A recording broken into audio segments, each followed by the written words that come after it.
For the next seven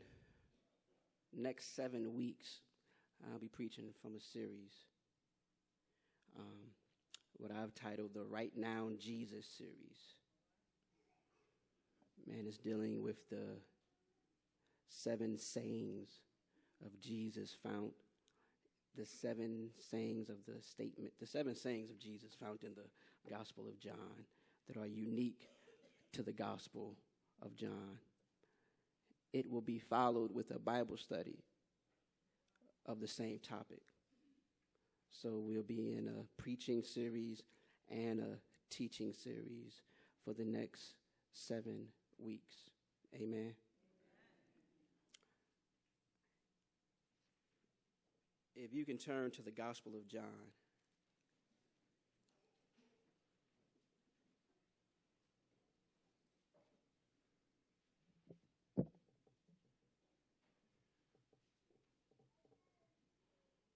It's chapter 6.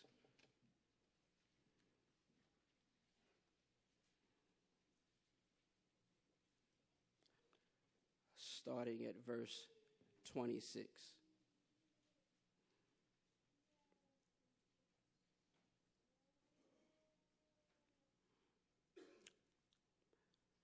Jesus answered them and said, "Truly, truly, I say to you, you seek me, not because you saw signs, but because you ate of the loaves and were filled.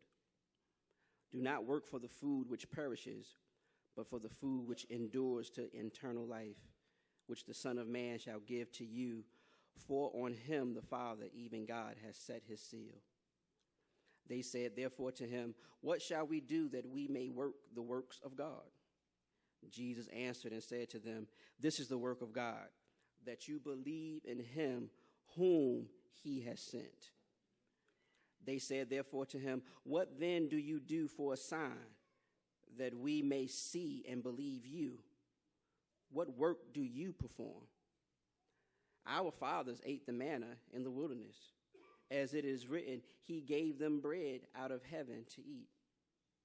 Jesus therefore said to them, "Truly, truly, I say to you, it is not Moses who has given you the bread out of heaven, but it is my Father who gives you the true bread out of heaven. For the bread of God is that which comes down out of heaven and gives life to the world." They said therefore to him, "Lord, evermore give us this bread." Jesus said to them, "I am the bread of life. He who comes to me shall not hunger, and he who believes in me shall never thirst.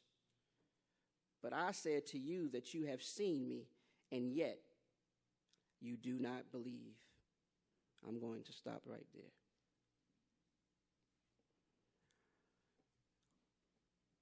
I'm going to title this, "The Right Now Jesus, he is the bread of life."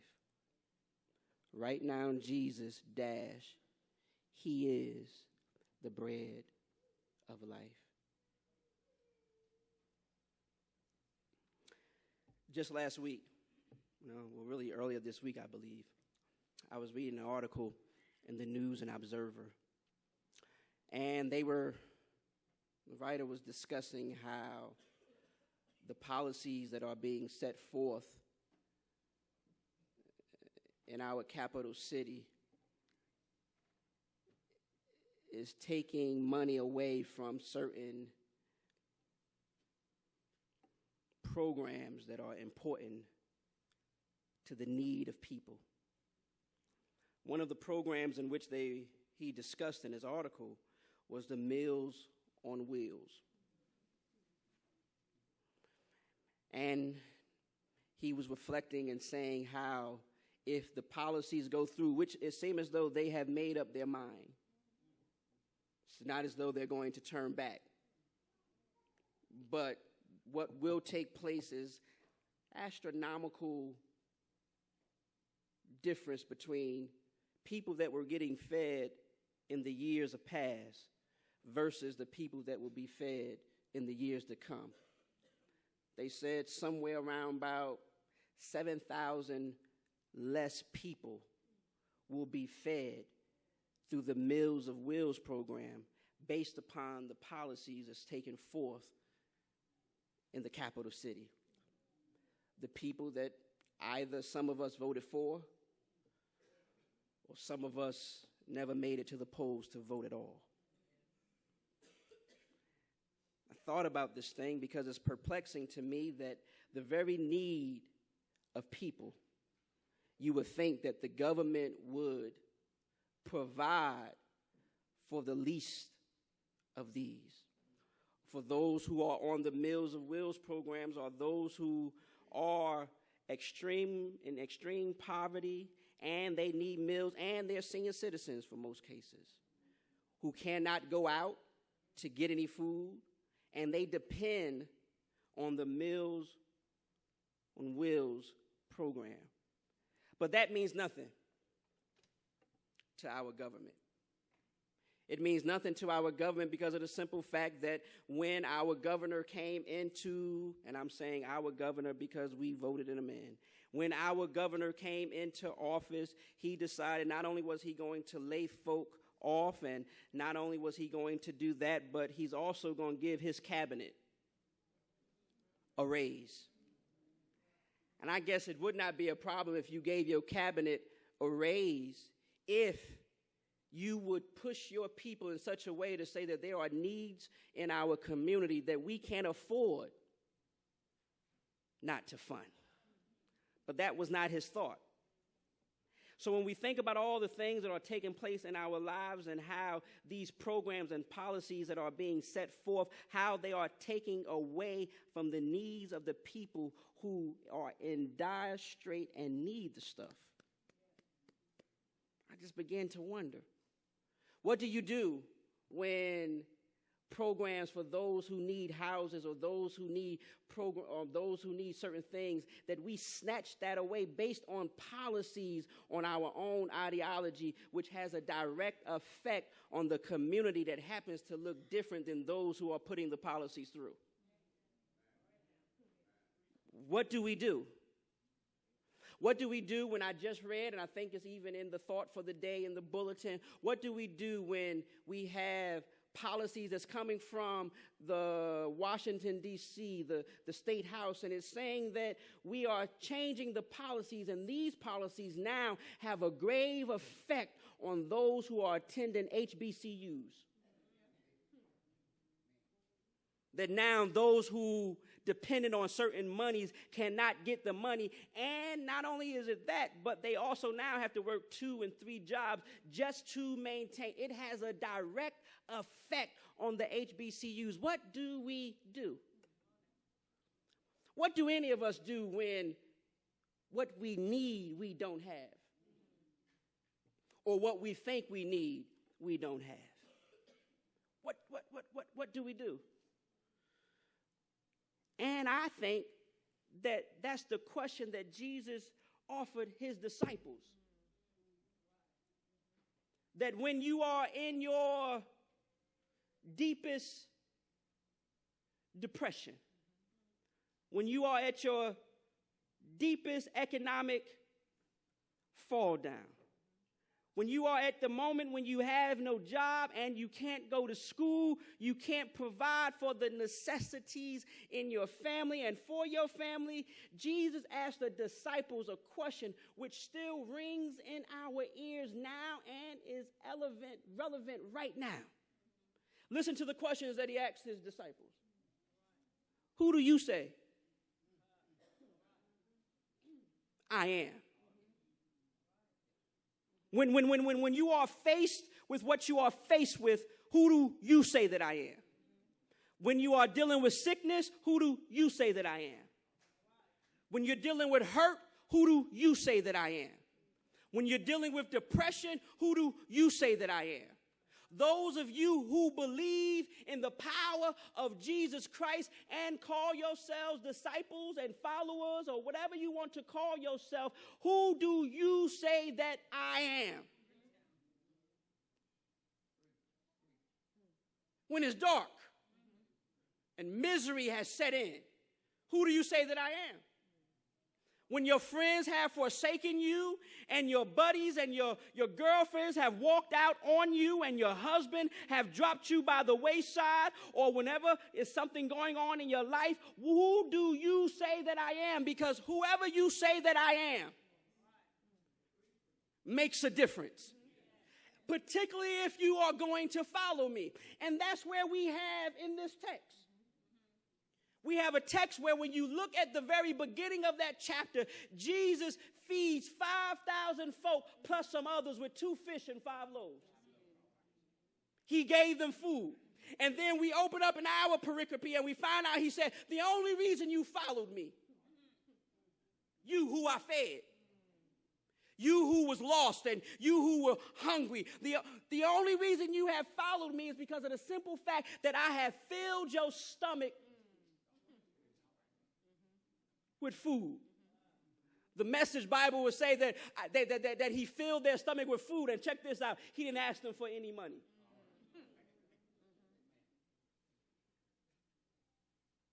That's the only reason you follow me. And he's talking to a group of people who they were stuck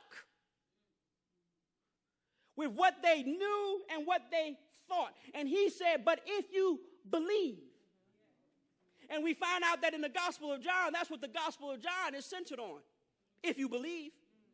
It's not centered on what you think. It's not centered on what you do. It's not centered on any of that. The only thing the Gospel of John, and it says in the last chapter of the Gospel of John, this gospel was written so that you may believe.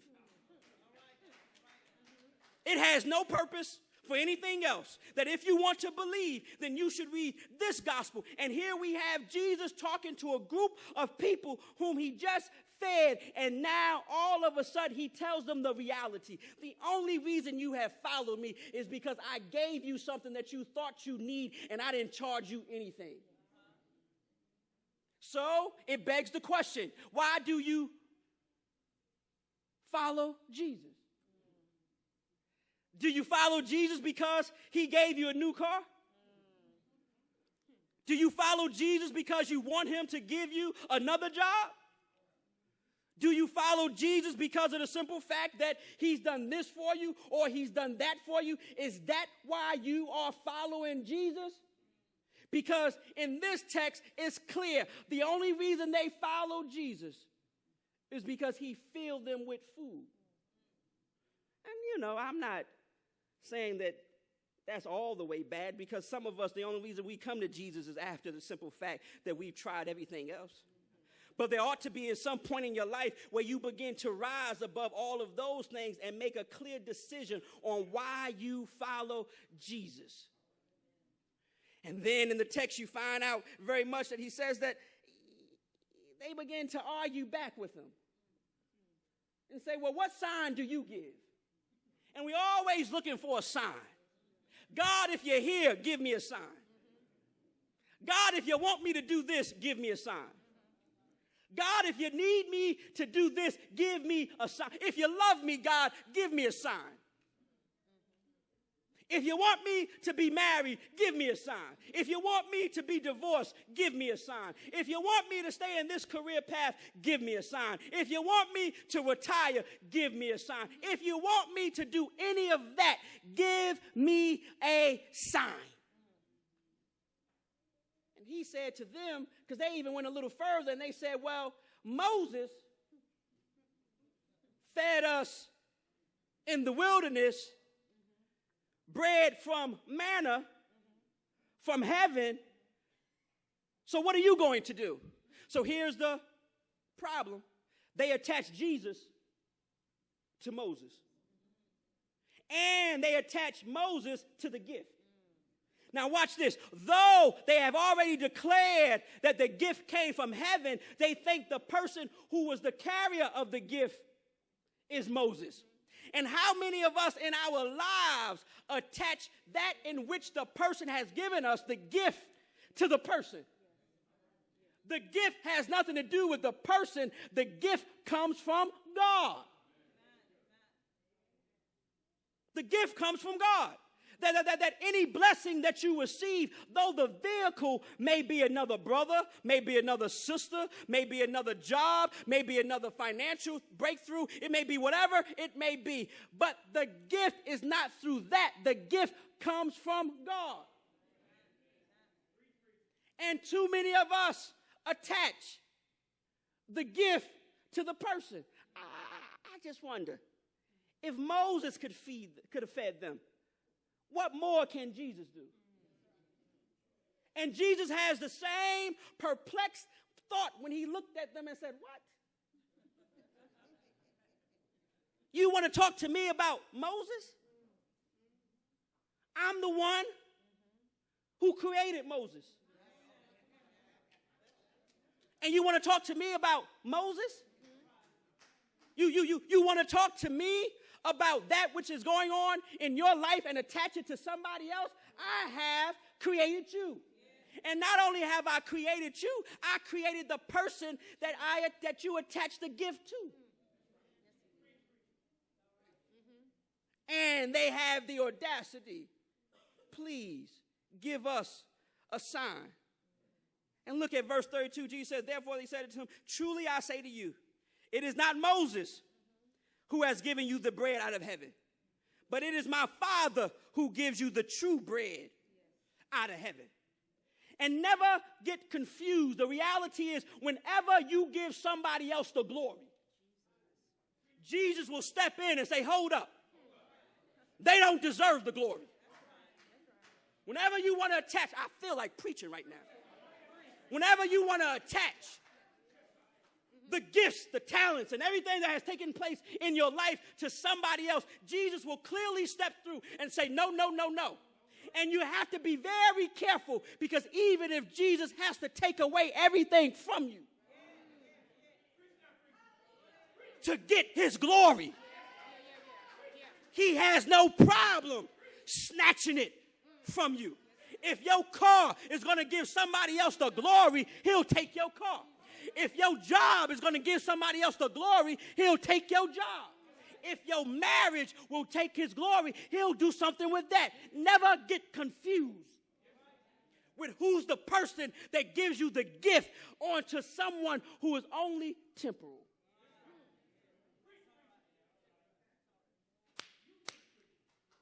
That's what they were struggling with.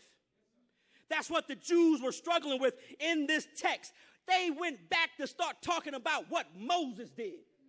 How can you talk about what Moses did when I just took 2 fish and 5 loaves and fed a multitude and had a bags over for someone to take home?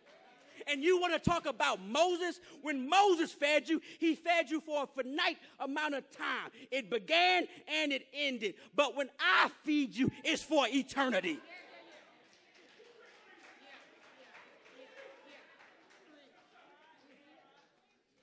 And that's what the problem comes in, not only in the church, but in our personal lives.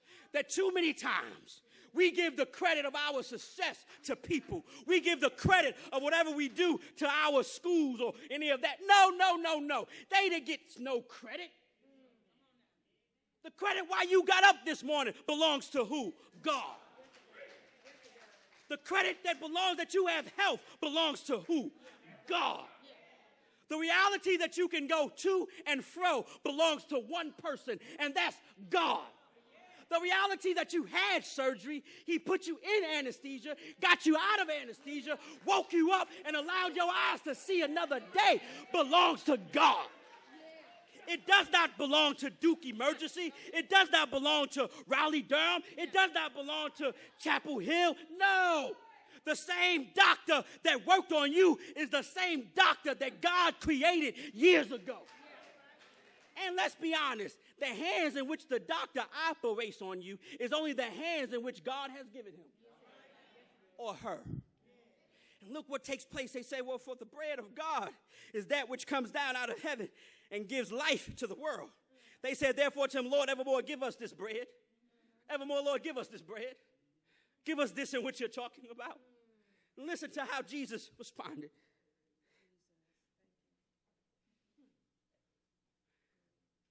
I am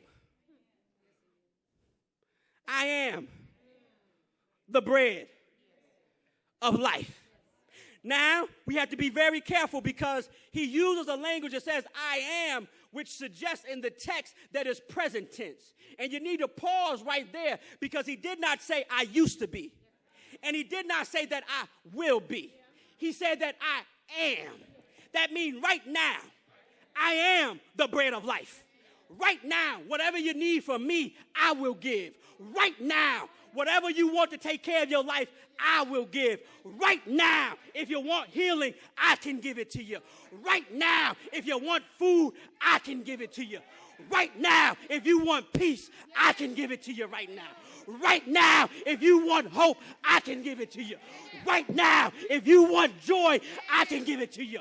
Right now, if you want something, I can give it to you. Right now. And that's the good news of the gospel, that we serve a Jesus that's right now. And I'm glad that I don't have to wait for you. I'm glad that I don't have to wait for a job. I'm glad that I don't have to wait for doctors. I'm glad that I don't have to wait for school, because all I have is a right now Jesus. Right now I feel good. Right now I have some joy. Right now I have a little bit of peace. Right now I have a little bit of money. Right now I have a little bit of healing. Right now.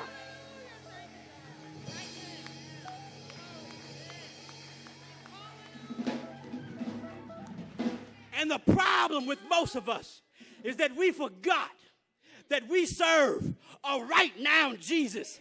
And that's why all of us is looking to find out where Jesus is at. But I got some news for you right now. Jesus is here right now. Jesus is in your house right now. Jesus is in your car right now.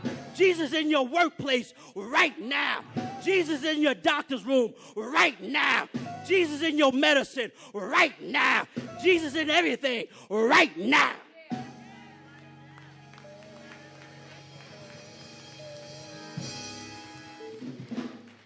What you want? You can stand now. What you want? You want something?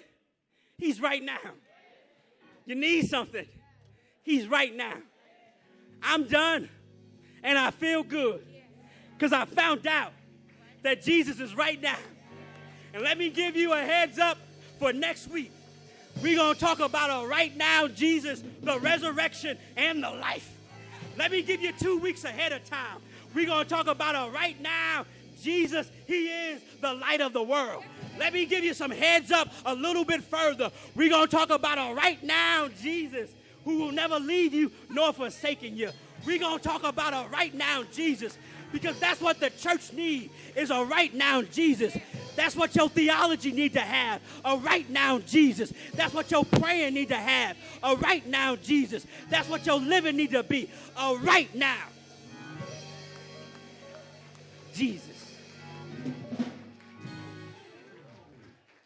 The doors of the church are now open.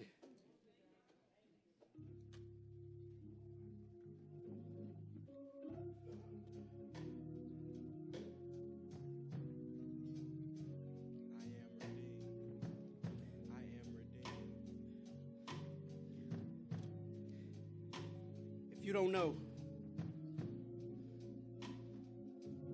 about that person who is a present help in a day of trouble, his name is Jesus. And maybe you don't know him as a right now Jesus. My first invitation is that you come down this aisle and accept him as the right now Jesus. If you give your hand to one of these deacons and your heart to God, he'll be your right now Savior. So I'm asking young, old, man, or woman, come on down.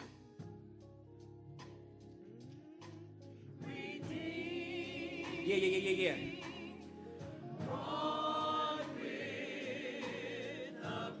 Don't be afraid. You've been trying everything else.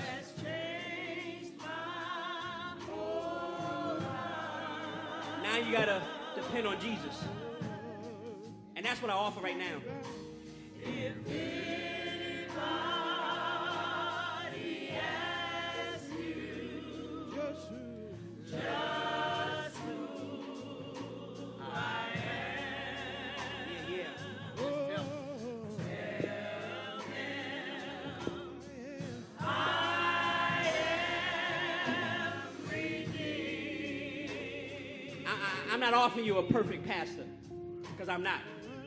I'm not offering you perfect people. Yeah. The Lord is good. He's saving right now. Yeah. He's saving right now. He's not by himself. Is there another? Come on, my brother. Come on, my sister.